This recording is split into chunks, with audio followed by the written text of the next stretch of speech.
Bienvenidas y bienvenidos al módulo 6 del curso básico sobre la jurisprudencia de la Corte Interamericana de Derechos Humanos respecto de los derechos humanos de las mujeres. A continuación, profundizaremos sobre la temática de mujeres en una mayor situación de vulnerabilidad.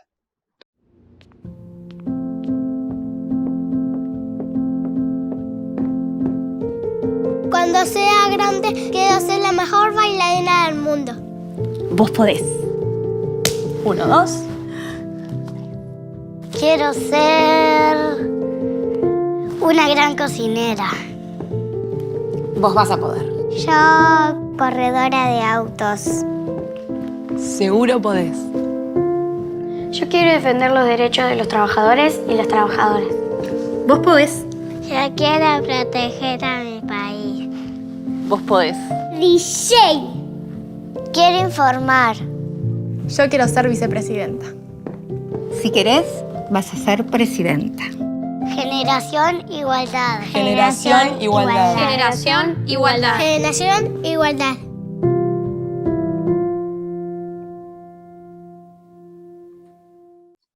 Muy buenas tardes. El día de hoy vamos a desarrollar el módulo 6 del curso básico sobre la jurisprudencia de la Corte Interamericana de Derechos Humanos de los derechos humanos de las mujeres. El módulo 6 va a ser sobre las mujeres en una mayor situación de vulnerabilidad. Para ello vamos a desarrollar lo que ha dicho la Corte Interamericana de Derechos Humanos sobre las niñas, las mujeres con VIH, las mujeres indígenas, las mujeres desplazadas por conflictos armados y las mujeres trans. Así que iniciaremos con los derechos de las niñas. Los derechos de las niñas están reconocidas tanto en el ámbito de Naciones Unidas como en el ámbito de la Organización de Estados Americanos.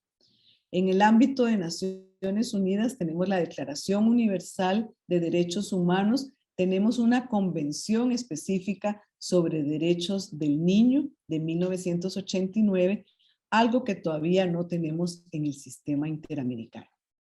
Y tenemos 3 protocolos a esta Convención de los Derechos del Niño en el ámbito de Naciones Unidas.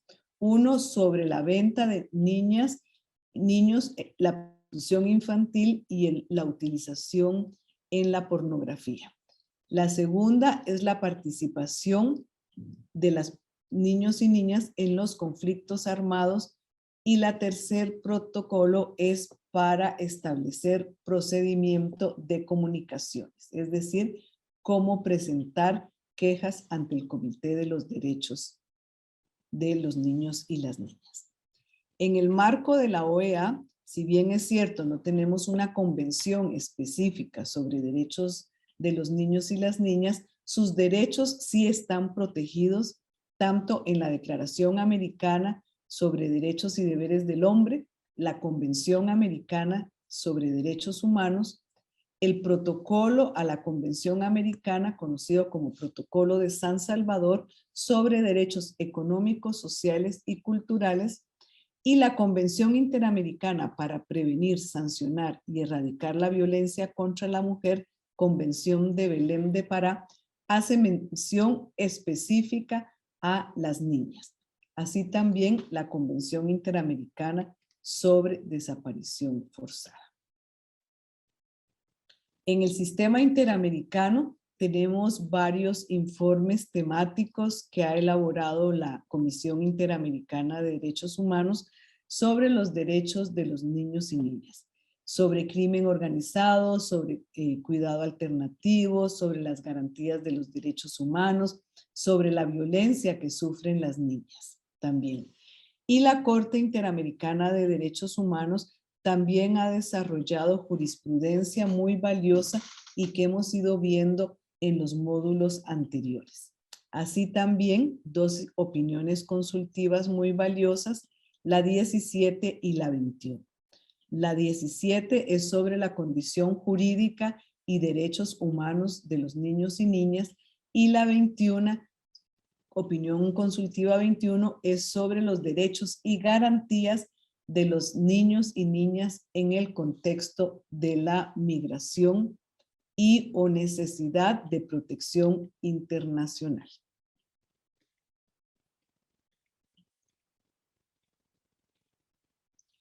Sobre la jurisprudencia y los casos que ha visto la Corte Interamericana de Derechos Humanos, donde se ha protegido internacionalmente en el sistema interamericano sus derechos, podemos citar el caso Hellman contra Uruguay.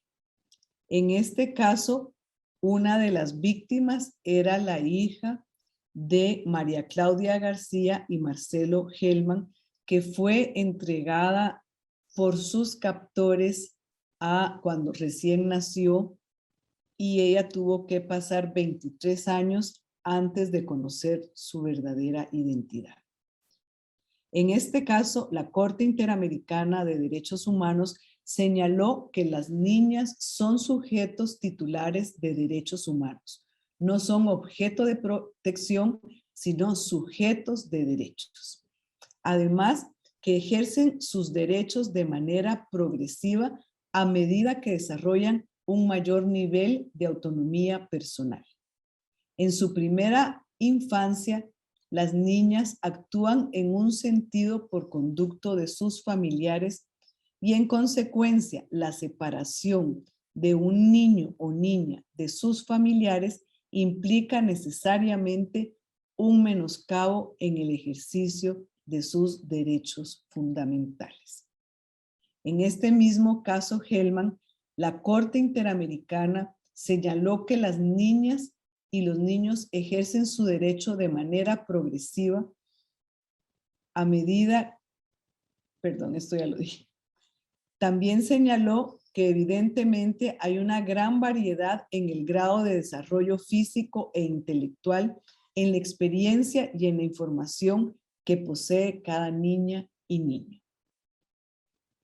En el caso Atala Rifo contra Chile, que ya lo vimos también en módulos anteriores, y como había 3 menores de edad, hijas del matrimonio de Atala Rifo, la Corte Interamericana señaló que el aplicador del derecho, sea en el ámbito administrativo o en el ámbito judicial, debe tomar en consideración las condiciones específicas de la persona menor de edad y cuál es su interés superior para acordar la participación, en este caso de las niñas, según corresponda en la determinación de sus derechos. En esta ponderación, señaló la Corte Interamericana, se procurará el mayor acceso de la persona menor de edad en el caso de las 3 niñas, hijas de Atala Rifo, en la medida de lo posible y en el examen de su propio caso. Los niños, niñas y adolescentes deben ser informados de su derecho a ser escuchados directamente o por medio de un representante, si así lo desea. Al respecto, señaló la Corte Interamericana, en los casos en que se representen conflictos de intereses entre la madre y el padre, es necesario que los estados garanticen en lo posible que los intereses de la persona menor de edad sean respetados por alguien ajeno a dicho conflicto. Sobre la personalidad jurídica de las niñas y niños, la Corte ha señalado en el caso Hellman que la situación de una persona menor de edad cuya identidad familiar ha sido alterada ilegalmente y causada por la desaparición forzada de sus padres, como fue el caso de María Macarena Hellman, solo cesa cuando la verdad sobre su identidad es revelada por cualquier medio y se garantizan a la víctima la posibilidad jurídica y fáctica de recuperar su propia identidad y, en su caso, su vínculo familiar con las consecuencias jurídicas pertinentes. Sobre el derecho a la vida, en el caso de las comunidad indígena Saguayamaxa contra Paraguay, la Corte estableció que los estados deben asumir su posición de especial garante con mayor cuidado y responsabilidad y debe tomar medidas orientadas al principio del interés superior de los niños y niñas. Y que esto no puede desligarse a la situación igualmente vulnerable de las mujeres embarazadas en la comunidad. Los estados deben presentar especial atención y cuidado a la protección de este grupo y adoptar medidas especiales que garanticen a las madres, en especial durante la gestación, el parto y el periodo de lactancia, el acceso a los servicios adecuados de atención médica. La Corte también en varios casos ha señalado que los niños y niñas tienen derecho a vivir con su familia y esta está llamada a satisfacer sus necesidades materiales, afectivas y psicológicas. Que el derecho de toda persona a recibir protección contra injerencias arbitrarias o ilegales en su familia forma parte implícitamente del derecho de protección de la familia y de la niña.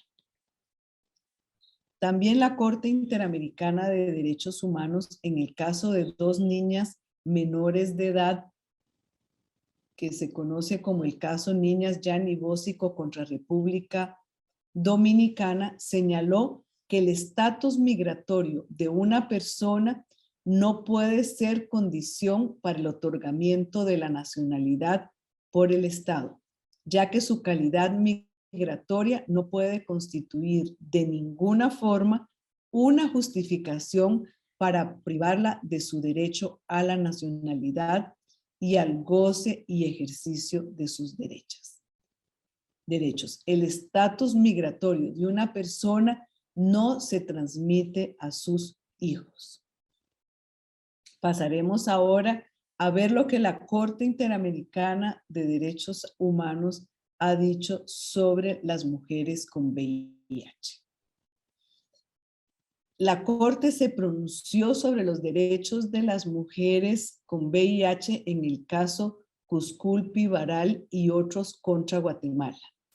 En este caso, había 2 mujeres víctimas que estaban embarazadas al momento de ser diagnosticadas con VIH o que estuvieron embarazadas con posterioridad al diagnóstico y no se les otorgó una atención adecuada.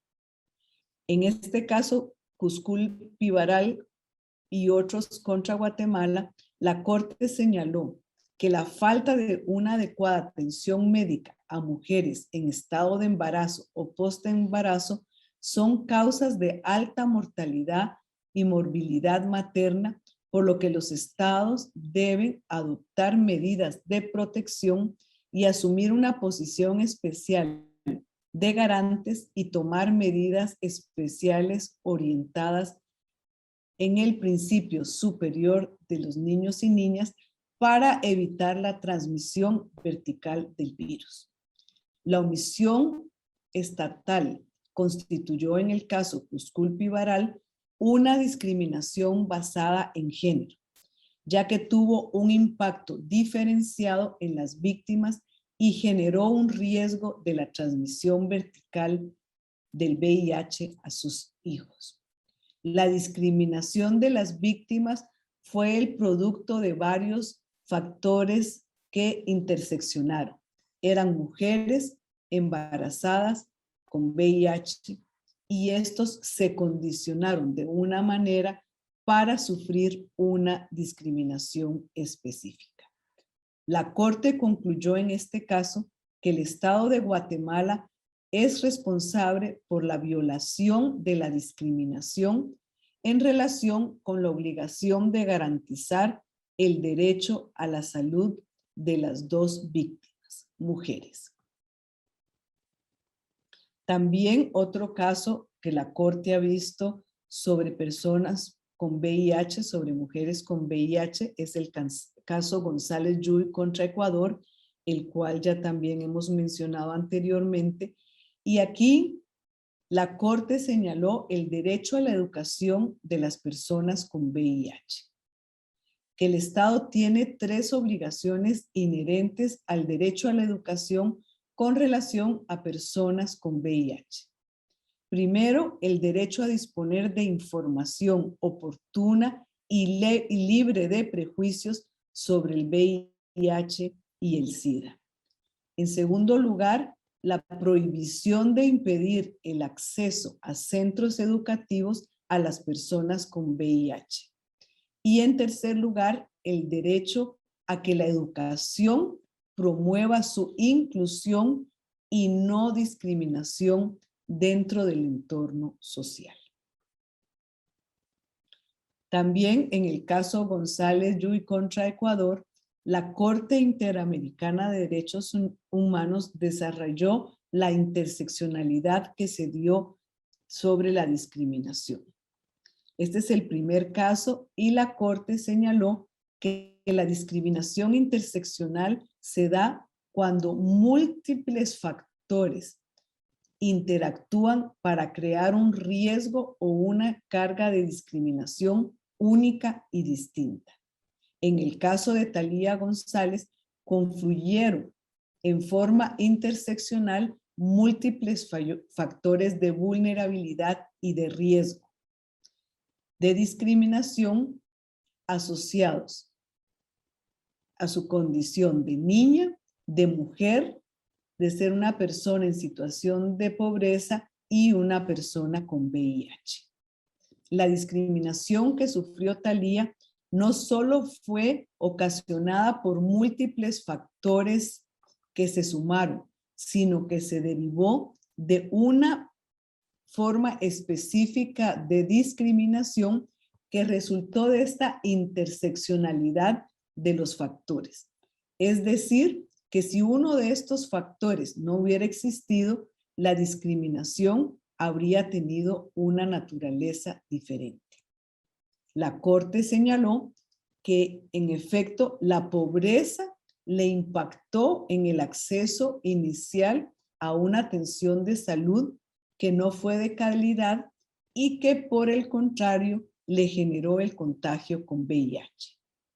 La situación de pobreza también impactó en las dificultades que tuvo Thalía para poder acceder a la educación y también para tener acceso a una vivienda digna.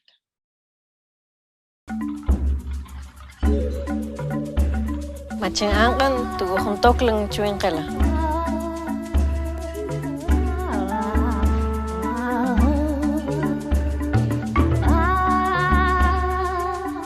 Derecho no uso nanago, burune me alira ni menero.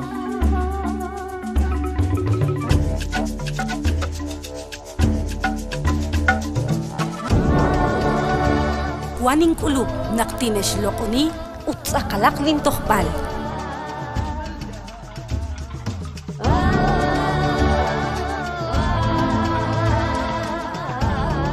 Nin jorong ishiwai maka wiriki. Las mujeres indígenas tenemos derechos.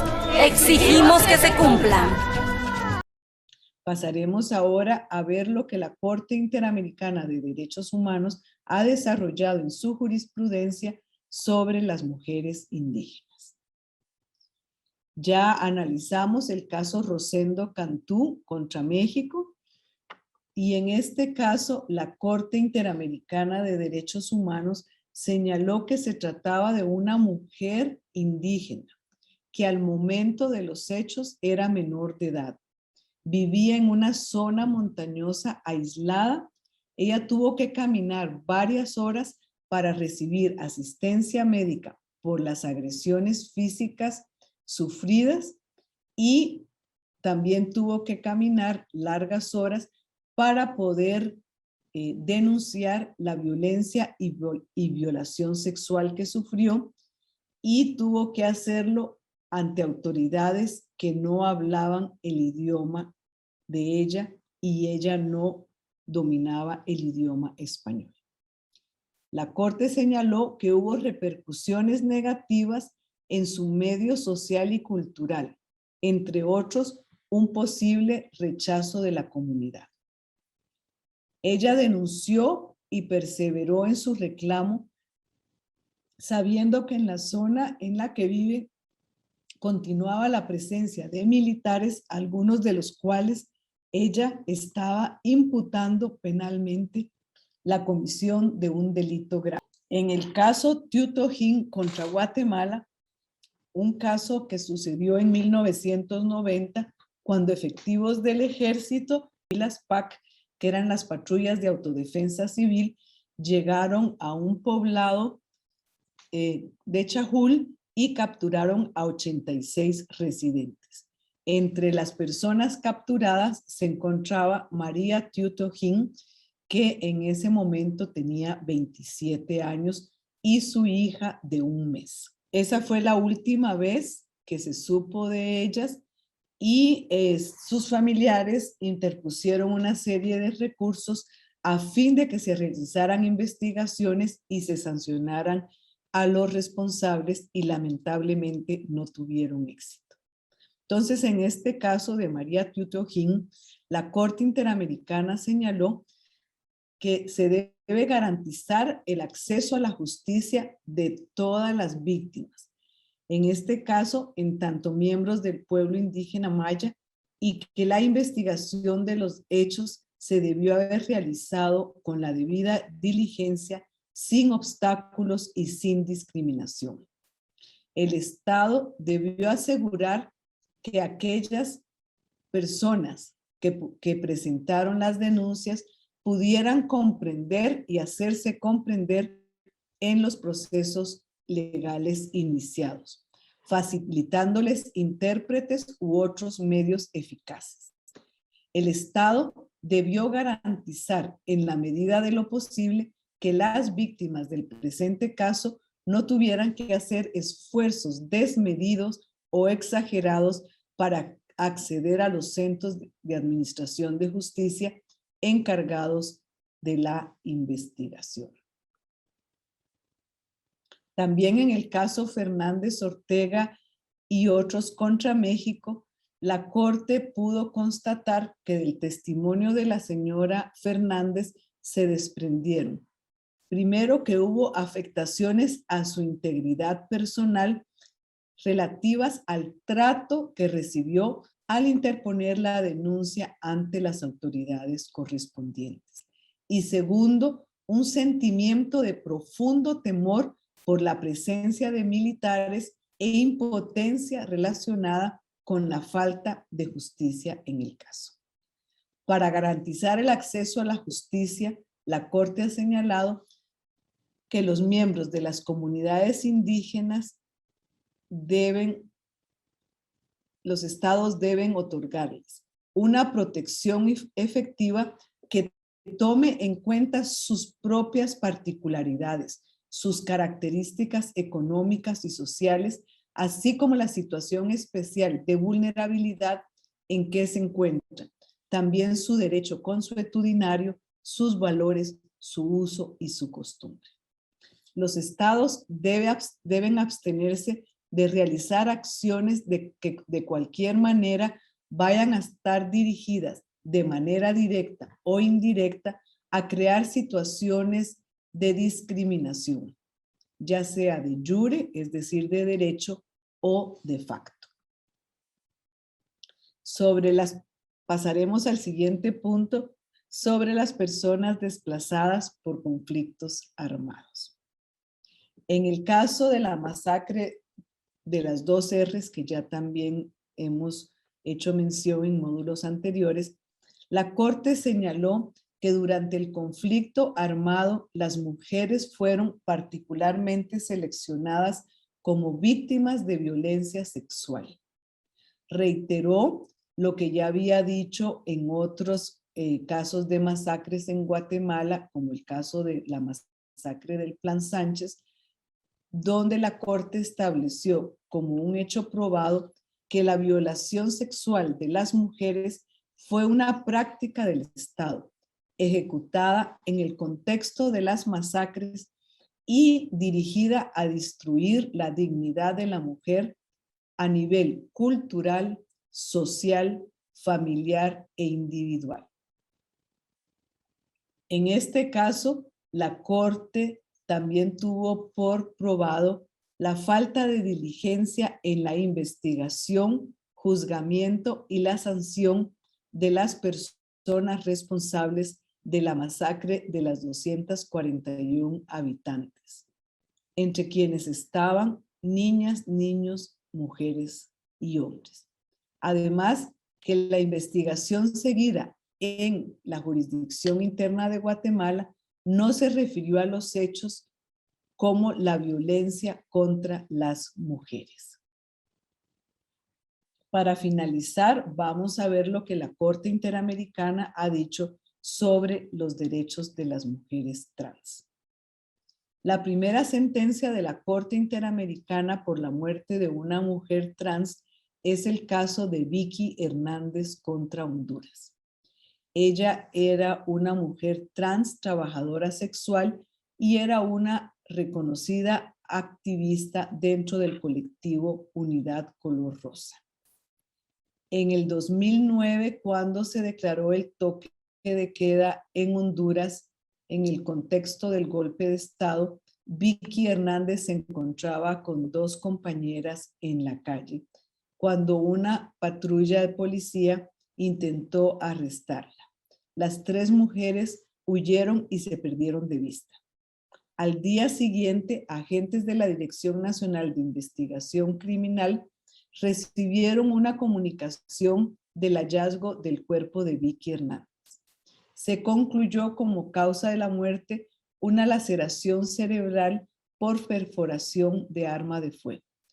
Se hicieron algunas investigaciones, pero a la fecha no hubo un resultado concreto. La Corte Interamericana señaló que existían varios indicios de la participación de agentes estatales en la muerte de la activista Vicky Hernández, que apuntan a una responsabilidad del Estado por violación al derecho a la vida y a la integridad de Vicky, ocurridas en un contexto de violencia contra las personas LGTBI y en particular contra las mujeres trans trabajadoras sexuales. Este caso es muy interesante y recibió varios amicus curiae, entre ellos uno de la Alta Comisionada de Naciones Unidas para los Derechos Humanos, el cual fue firmado por doña Michelle Bachelet y que se refiere a, en primer lugar, la prevención y eliminación, investigación, sanción y reparación de la violencia en contra de las mujeres trans basada en su expresión o identidad de género, lo cual hace parte del deber de la debida diligencia para abordar la violencia basada en género.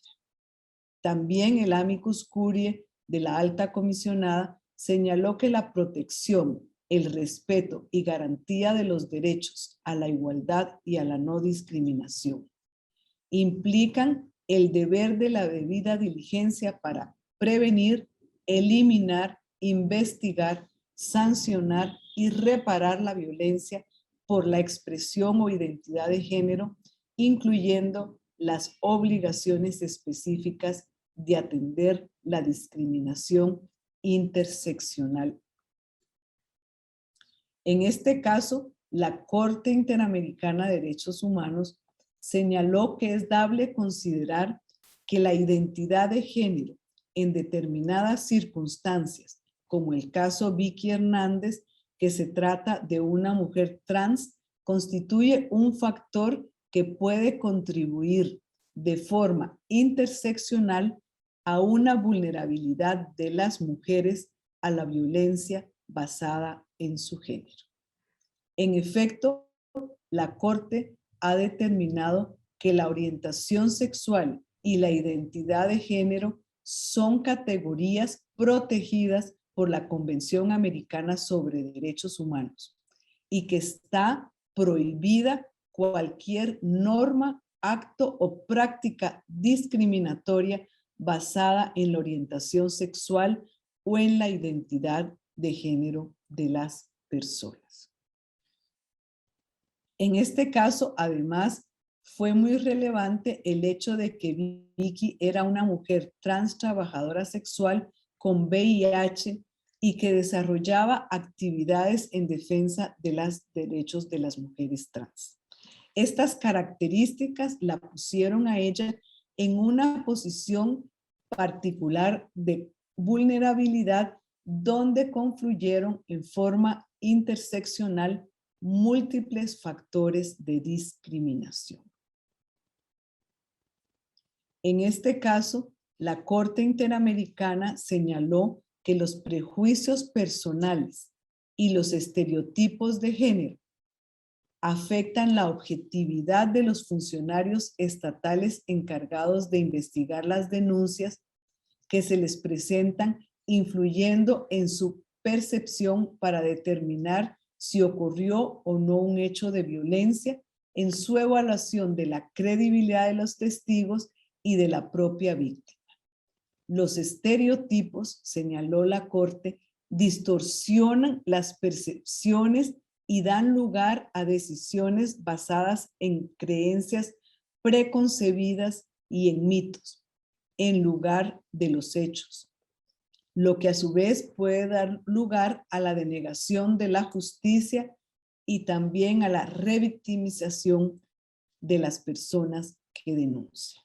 La identidad de género, señaló la Corte en este caso, es el derecho de cada persona a definir de manera autónoma su identidad sexual y de género, y se encuentra protegido en la Convención Americana sobre Derechos Humanos en los artículos 7 y 11.2 sobre el desarrollo de la personalidad, el 11.2 también sobre el derecho a la vida privada, el artículo 3, reconocimiento a la personalidad jurídica, y el derecho al nombre reconocido en el artículo 18. También en la Convención de Belém de Pará, en el artículo 7, señala que en conjunto con los artículos 1 y 9, la Corte encontró que el Estado es también responsable por el cumplimiento de las obligaciones establecidas en el artículo 7.a. Muchísimas gracias.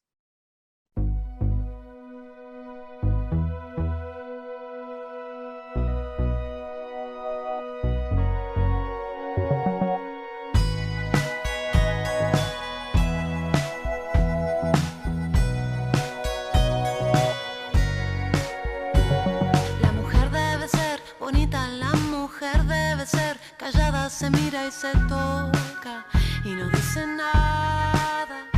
De repente sentí algo, llegó por mi espalda, me sacudió. Voces fuertes, tan enojadas. Pañuelo en mano para nombrar a cada mujer desaparecida, a cada muerta sola.